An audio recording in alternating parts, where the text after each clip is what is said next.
अम्लीय कौन क्षारीय कौन और निरपेक्ष कौन आदर पिला माने तुम्हें मैंने समस्ते अनेक प्रकार घटनावली सहित संश्लिष्ट थिबो जेतेबेले तुम्हें माने तुमर विद्यालय रे तुम्हें समस्ते विज्ञान प्रदर्शनी प्रत्येक वर्ष थरे लेखाए पालन करुथिबो आजिकाली मध्य गोटे नुआ जिनस विज्ञान सहित खाद्य प्रदर्शनी मध्य होउछि पुष्प प्रदर्शनी होउछि भल कथा तो विज्ञान प्रदर्शनी रे तुम्हें मैंने समस्ते अनेक प्रकार प्रकल्प सब नहीं आसुथबो डिफरेंट साइंस प्रोजेक्ट्स अर्थ विज्ञान विभिन्न प्रकल्प तुम सब तैयारी करके आणुथबो ना नहीं। अच्छा गोटे कथा किए कहि परिबो हमर नेशनल साइंस डे बा जातीय विज्ञान दिवस केबे पालन करा जाए किए कहि परिबो संबित हाथ उठेछि संबित हाथ उत्तर दे संबित अरे बहुत पे हाथ उठेलेनी संबित मीमांसा कस्तूरी बाबरे बाप रश्मि भी हाथ उठेछि ता हाथ पिंपुड़ी कामुड़ी दे से हाथ उठेछि बोधे अच्छा हो संबित प्रथम गोटे संबित को पचारिबा संबित फेब्रुआरी मास 28 तारीख वाह अति सुंदर फेब्रुआरी मास 28 तारीख को आमर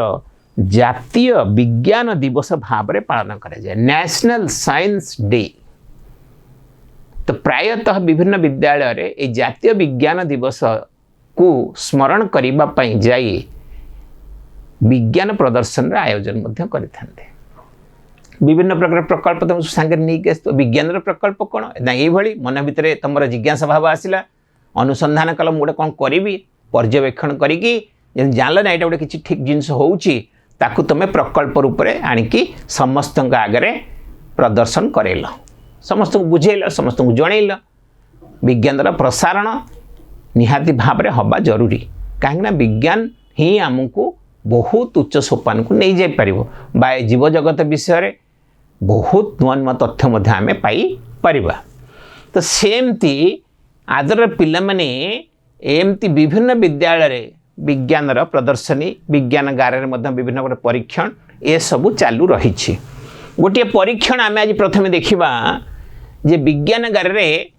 आमर प्रकृति जो नेचर बा प्रकृति आम समस्ते रहीछे ये मध्य गोटे विज्ञान गार बोली कहुए ना प्रत्येक समय रे किछि ना किछि कौनसी घटना को नहीं अनुसंधान जारी रही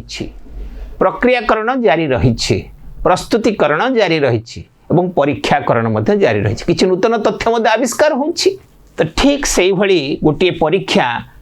ये जो परीक्षण करा जाए विज्ञान गार रे आमे तीनोटी जिनिस को तीनोटी पदार्थ को जानिबा पई आमे सब प्रकार परीक्षण आज चिंता करिबा से तीनोटी पदार्थ कौन ना गोटे है अम्लीय गोटे है क्षारीय आ गोटे है निरपेक्ष निरपेक्ष माने न्यूट्रल अम्लीय है एसिडिक क्षारीय है बेसिक आउ निरपेक्ष है neutral no acid no base acid एवं बेस मध्यवर्ती अवस्था से कुछ न्यूट्रल व निरपेक्ष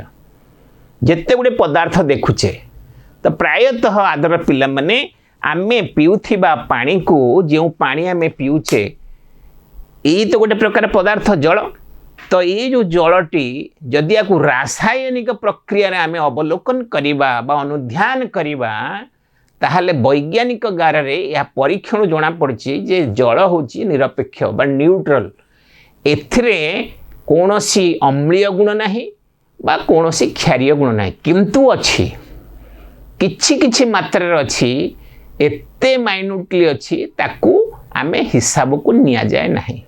किंतु प्रायतः किछि जगह रे जल रे बहुत क्षारीय अंश थाए अम्ल साधारणतः न थाए किंतु क्षारीय अंश थाए जल को क्षार मुक्त करने विभिन्न प्रकार रासायनिक पदार्थर प्रयोग मध्य करा जाए